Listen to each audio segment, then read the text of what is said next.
Today I'm just taking a look at health records, how we do it in the new system. Basically, we would go to the animal workspace, but you can again program this button to interact in almost any page or from the bottom bar. And my bottom bar is hidden. Let's fix that. There we go. So we'll go ahead and click on health here. And basically, when you get to the health page, if there are any health things that you require to do today, anything in your plans, it would show up here. And here's the overview of what's happening with your health records today. Gives you kind of a snapshot of everything that's going on, what needs done, what costs are, kind of distribution of plans through different species and things like that. Your animals you could search for there to find their plan the reverse way. But the other way you can do it too is if you are looking at the animal, there is a health button right here that we're about to activate. Once you click that, the health record for this animal will pop up, and any plans that are associated with that animal will show up, any history, documents, things like that. But the main panel here would be the health records, and what we've added is you can do an entry, which means you've created, you've done something on that animal health related. So you could do a vet visit, topicals, lab results, wound care, any of that kind of stuff. Add documents and save that to the animal itself. So that's one of the primary things that, the record keeping for it.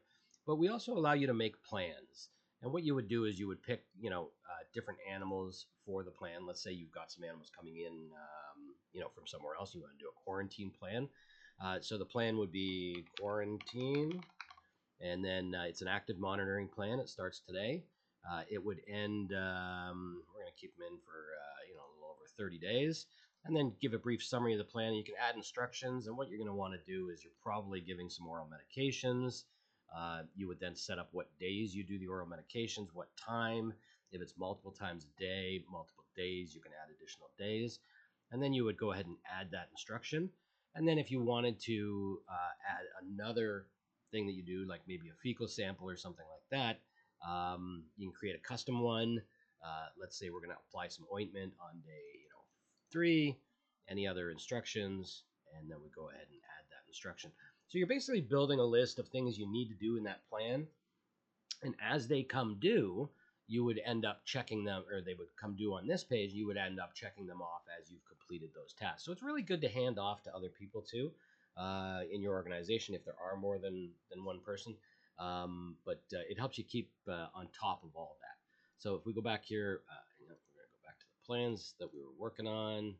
Oh, no, it's gone now because I didn't save it. Okay, but either way, you get the idea. You build the plans, you act on those plans, and all those records that pertain to health will go right into that animal. And, again, if you go take a look at the reports, later on you'd be able to do the health and wellness reports, and all those things would show up on those reports and multiple other places throughout the platform. Okay, that's a quick look at the new health system.